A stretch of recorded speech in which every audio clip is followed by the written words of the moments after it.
Hey, what's happening, YouTubers? We're back with a brand new unboxing video. Today we have the new McFarlane Toys DC Retro Batman 66 figures. This is from the classic TV series in 1966 featuring Adam West's Batman. Of course I'm Batman. See, here's a picture of me with Robin. Who the hell's Robin? Oh, remember the bat to see? Yo, hey, yeah. And today we're going to do an unboxing video on all three figures. So the three figures we're going to be looking at today is the Joker, Batman, and Robin. And without further ado, let's go ahead and get started with Joker first. Alright, so we're going to get started with Joker first. I'm not going to spend too much time on the box art because it's pretty simplistic. So on the front, you see the Batman logo, and then Gotham below it, and the accessories that he comes with in there, and the figure itself. Then there's the back of the packaging with the image of Joker, and then the other accessories you can get from this retro line, like the Batmobile and this playset of the Batcave, I think. Alright, enough about the box art. Let's go ahead and get Joker out of the packaging. Alright, here's Joker out of the packaging, and we're going to take a look at his two accessories that he comes with. Alright, so the two accessories that he comes with, and in matter of fact that the other figures come with as well, are like these little effects that clip onto their wrists. So maybe they got some inspiration from the ACBA crew. But one says ouch and sock. And then the way they clip on is just basically on their wrist right there. Alright, now we're going to take a look at the figure itself. And when it comes to the likeness, I think McFarlane Toys did a good job getting the actor Cesar Romero's likeness onto this figure. In terms of the outfit as well, I think they did a good job getting it accurate to what we saw on the TV show. Alright, now we're going to take a look at articulation, and I believe it's about 12 points of articulation as opposed to his other line, the DC Multiverse line. They typically have about 22 points of articulation, but, I mean, the head can go from side to side and can't really go up at all, actually. But it does have your shoulder swivel, your single jointed elbows right there. It does have a waist swivel as well. His legs can kick out that far, and then the knees can bend. There is actually a swivel on the knee as well. The legs can't really go far that back because it's being blocked by like this little cape thing on his suit. But it also has a waist swivel as well. So this is kind of similar to like how his Avatar 5-inch figures are in terms of articulation. Alright, next we're going to take a look at Robin, and kind of similar packaging like it was on Joker. So there's the box art right there in the front. And then, of course, on the back, it shows a picture of Robin. What I did find interesting, though, is that the image that they have here, I don't know if this was the prototype or what, but it looks like he doesn't even have his cape on. Alright, enough about that. Let's go ahead and get Robin out of the packaging. Alright, here's Robin out of the packaging, and we're going to take a look at the two accessory pieces that he comes with. So much like Joker's accessories, and pretty much all of them you're going to see in this line, he comes with those effects that clip onto the wrist. It says BAM and WHAM. So I do like how McFarlane Toys didn't reuse the same old phrases, I guess. So we have different ones with each figure.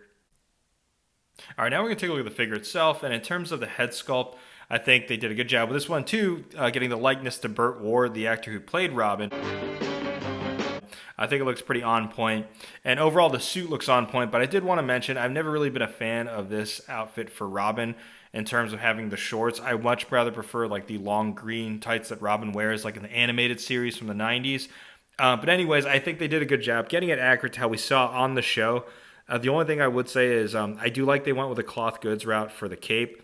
The only thing is I don't like the material they use because it kind of just looks like a piece of cheap plastic cut over and just draped on, because now it gives you that like shoulder blades effect like you would see like on those blazers. I would much rather prefer they would have used like a heavier cloth material so that way it rests down onto the shoulders like naturally instead of looking like that. Alright, now we're going to take a look at articulation, and it's similar to Joker's. However, this one does have a little bit more. It does have a swivel at the wrist right there, just like Joker's, but there's actually a swivel on his glove too, which is pretty interesting. And one thing I did want to point out as well is how is there, they're able to swivel it on there. They're able to implement that into the figure without having to put like those, you guys know I always talk about those hideous ball joints that they put on their DC Multiverse figures. So that's what I'm wondering, like how are they able to implement on here, but they can't on the DC Multiverse one. Hopefully one day I'll get enough social media credentials to talk to McFarlane Toys for about that. So always remember to hit that like button and smash subscribe if you haven't, and also spread the word. Alright, and last we have the main event, the Adam West Batman. So here's the box art in the front, And then the box art on the back, and like I said before, I'm wondering if these are just digital renders of or the prototypes of what the figure was supposed to look like, because you see Batman and then he doesn't have his cape on there. And then also, I don't know if you can see it, let's go and zoom in a little bit. The Batman logo looks a little pixelated right there. All right, enough about the box art. Let's go ahead and get Batman out of the packaging. All right, here's Batman out of the packaging, and we're going to take a look at his two accessories that he comes with. So his two clip-on accessories is Pow and Kapow. All right, so if you're keeping tabs on this, we got a sock, an ouch, a kapow, a pow, a wham, and a bam. All right, now we're going to take a look at the figure itself, and we're going to start with the head sculpt. So much like Joker and Robin, McFarlane Toys did a fantastic job getting the likeness to Adam West on this Batman.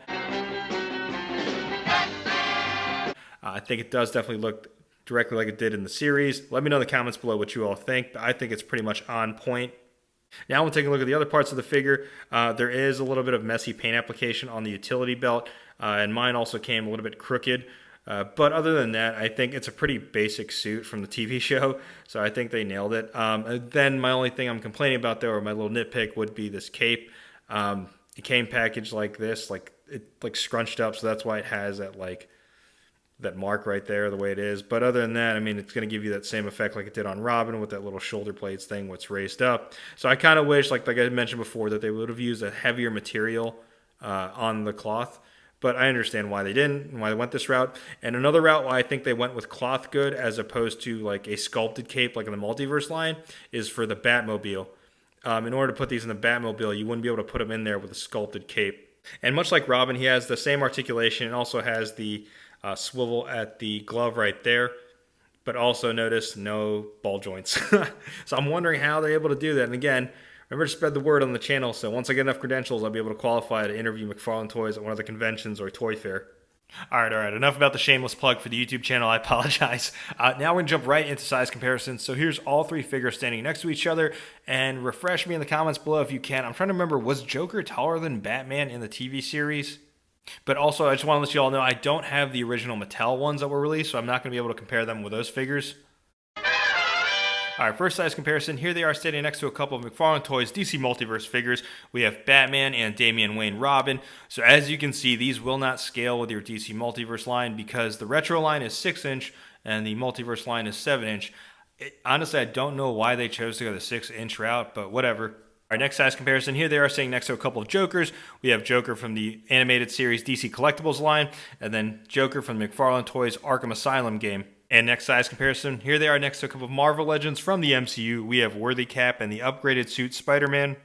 And now for random ass size comparison, and because it wouldn't be an unboxing video if I didn't do this, here they are standing next to a couple of McFarlane Toys My Hero Academia figures. We have Deku, Not Todoroki, and Ochako. My Shitten Heart. Last size comparison, here they are standing next to a couple of McFarlane Toys Wave 1 figures.